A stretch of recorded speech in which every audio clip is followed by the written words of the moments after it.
In October 2017, John Banville, the Irish author, was made Cavaliere in Ordine della Stella d'Italia for his contribution to world literature, but also because he's a friend of Italy. He promotes Italian culture in Ireland, and in Italy he is a member of the jury of the Premio Nonnino. I'm a great fan of John Banville ever since I read the Book of Evidence. You might also know him as Benjamin Black. That's the name he uses when he writes his crime novels, the Quirk Mysteries. They are now a TV series. John Banville's work is influenced by many authors, not in the least by Henry James. And he has now written a sequel to Henry James' A Portrait of a Lady, Mrs. Osmond. Before reading Mrs. Osmond, I reread A Portrait of a Lady because it had been many years since I last read it. This time round, I found the book melodramatic, tragic. There was something arrogant about his idea of punishment, but most of all, I found it long. Mrs. Osmond is a pastiche, and some call it abominable, some say it's a masterpiece, and I quite enjoyed it. There was one particular paragraph that struck me, and it stuck with me, and I would like to share it with you.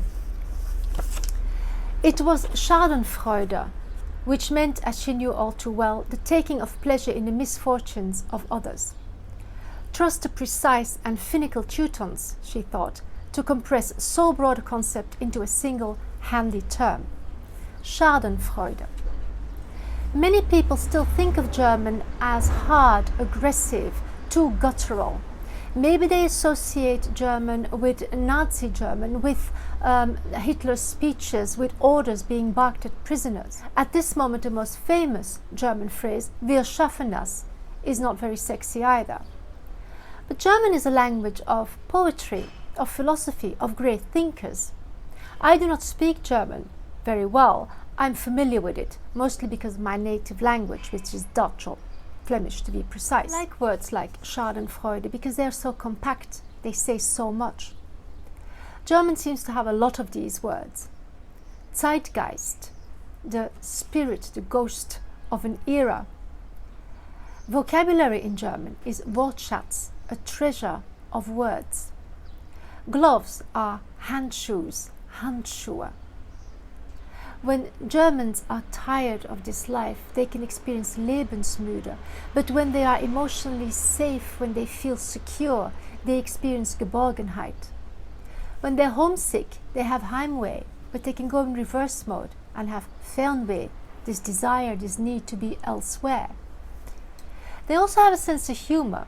After a bout of emotional overeating, they are stuck with grief bacon, Kummerspeck. Nursery plants are grown in Baumschule, tree schools.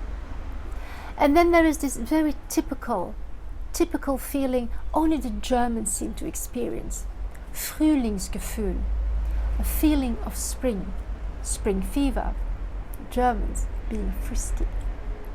And that's my story. If you have a favorite German word, then please mention it in the comments box below.